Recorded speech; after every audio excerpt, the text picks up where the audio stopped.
Next, we get this extraordinary clip, which is one of the most viral from the whole episode. How you doing? Nice to meet you. Nice to meet you. I guess since you said morality and purpose cannot be found in science, it would just depend on like what you're referencing. If you're saying a description of your psychological preferences would be considered within science, sure. But I don't think that you have to say that it comes from science in order to be like an atheist. As an agnostic atheist, I don't know if God exists and I don't believe that a God exists. And the only ones that I would really reject would be like the all-knowing, all-powerful, all-good, perfect notion of God that plenty of Christians like prescribe themselves. So I guess How is that relevant to this claim? You're basing a position of morality and purpose in some like notion of God that isn't the same type of notion of God that typical Christians would prescribe. Your notion of God is What typical Christians? Yeah, typically when I talk to Christians, they say that they believe in all-knowing. How about Cardinal Newman, who defined God as conscience? He was a major influence on all of Catholic social theory. How about that Christian? So Peterson is trying to point out that not everybody defines God in this analytically philosophical manner of all-powerful and all-loving and all-knowing. Instead, it could be something like conscience, or it could be something mysterious that we can't comprehend. But it is perfectly legitimate to ask, okay then, Dr. Peterson, what do you mean? Are you talking about this kind of God? But Peterson really wants to know, what do we mean by believe? Sure. So do you believe in the all-knowing, all-powerful, all-good notion of God? What do you mean by believe? Do you think it to be true? That's the circular definition. What do you mean How when is you that say you circular? believe? How is that circular?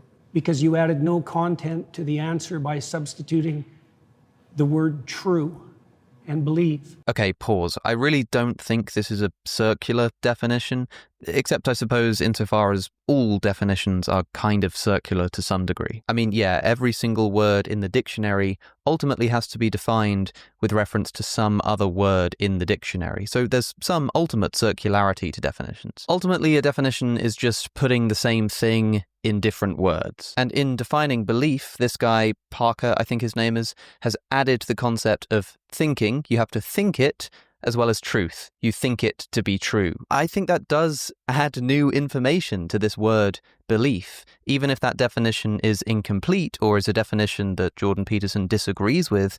To say that it's circular, I think, is pretty strange. I said you think it to be true. All right. So if What's you a believe belief? something, you stake your life on it. What do you mean by that? You live for it and you die for it. That's what I mean by that. Okay, so this sounds a bit dramatic, and without context, also extremely strange. And you can see from the facial expression of one of the people reacting that, yeah, this is an odd thing to say. But you know what? And this might surprise you. I kind of actually agree with Jordan Peterson here, and I think I understand the point he's trying to make. I'm not sure, but I'll try to clarify it. Peterson always likes to point out that people often say they believe things, but when it comes to looking at their actions, they don't act in accordance with the things they say that they believe, which means they probably don't really believe those things. For example, if I said to you that I believe totally that it's not going to rain today, but then you saw me pick up an umbrella on my way out of the door, what would you think? You'd probably think that I was either just lying to you, or that maybe I thought I kind of believed it, but in my heart of hearts, I don't really. So what you really believe is not just what you say you believe, or even maybe what you think you believe, but what you act out. What do your actual behaviors point to? It isn't something that you say. It isn't something that's associated with logical consistency. It's not declarative. It's not propositional. It's not a figment of your imagination. It's the presupposition of your attention and your action. But why does Peterson say that you stake your life on it? If What's you a believe belief? something, you stake your life on it. What do you mean by that? You live for it and you die for it. Like as a point of definition almost, why does he think that to believe something, you have to be willing to die for it? That question prompts this extraordinary exchange. Okay, so you're saying that you don't believe something if you wouldn't die for it? Not really, no. Okay. So then, How would you define belief? Something you say? Can I explain? Like, I could believe it is the case that this pen exists, but if someone like threatened my life, right, I would lie in order to be able to save my life, right? Like, I think you would do that too. You wouldn't lie to save your Don't be life? so sure. You wouldn't lie to save your life? How much do you know about me? I didn't lie to save my career. I didn't lie to save my clinical practice. Would you lie to like save your children, your mom, your dad? I don't think lying would save them. Okay, pause. So the idea is that in order to believe something, like the idea that this chair exists, you have to be willing to die for it. And this guy says, well, yeah, I believe that this chair exists, but if my life depended on it, I would happily just lie about it and say that I don't believe that. But I think one thing people are missing from this exchange is that in order to lie about something, you have to believe it. If somebody threatened my friend with a gun and said, Alex, you have to say that this chair does not exist or I'll shoot your friend, then yeah, I'll probably lie. I'll say, yeah, okay, the chair doesn't exist. But that doesn't mean I don't believe the chair exists. I still believe it exists. I would just be willing to lie about it. So if my life depended on me saying that the chair didn't exist, I would happily say it. But suppose my life depended on me believing that the chair didn't exist. Could I do it? For example, suppose I'm in some kind of aeroplane and I want to sit down on a chair. If that chair exists, then I'll sit down on the chair. But if the chair doesn't actually exist, I'll fall through the ground and I'll end up dying. In that circumstance, regardless of what I say, regardless of whether I'm willing to lie about it, whether or not I actually sit on the chair will have to depend on my actual belief.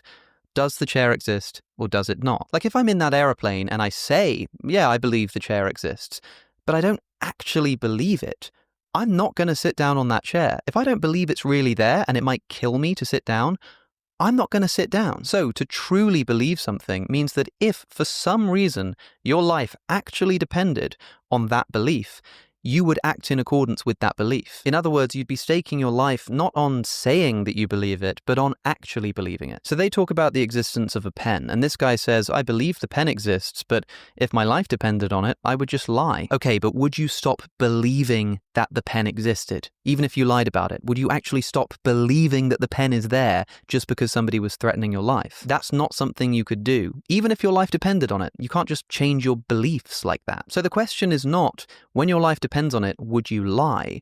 The question is, when your life depends on it, which belief do you actually act out? And whichever one you act out in that circumstance is probably the one you really believe. I think that's kind of what Peterson is getting at here. But to be clear, I don't know. I could be way off the mark here in terms of what Peterson actually meant to say. I suppose I'm just trying to steel man Peterson here by putting this statement into what I think is probably its most plausible form. And I've actually thought about this exact thing before. In fact, we kind of had the same discussion when I spoke to him on his podcast. When people are looking for essentially definitions, and just a second ago you said, well, what is it to believe? And you said, well, what you believe is what you're willing to die for.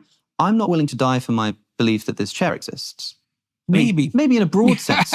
If not believing that the chair existed required me to sort of give up my trust in my sense data, then I might literally die by accident by sort of walking off a cliff because I don't trust my eyes anymore. So it's true in that sense. So I actually had the exact same initial response as this guy in the Jubilee video. I said, well, I believe that this chair exists, but I'm not willing to die for that belief.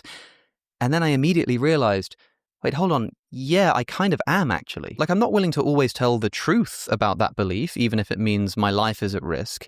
But when it comes to how I actually act, if my life depended on the existence or non-existence of this chair, I just do believe that it exists, and so I would act as if it does exist. So in that sense, what I truly believe is something which, at least in some circumstances, I would be willing to die for. Even if you lie all the time when anybody asks you about your beliefs, to lie about that belief still requires that you actually believe it.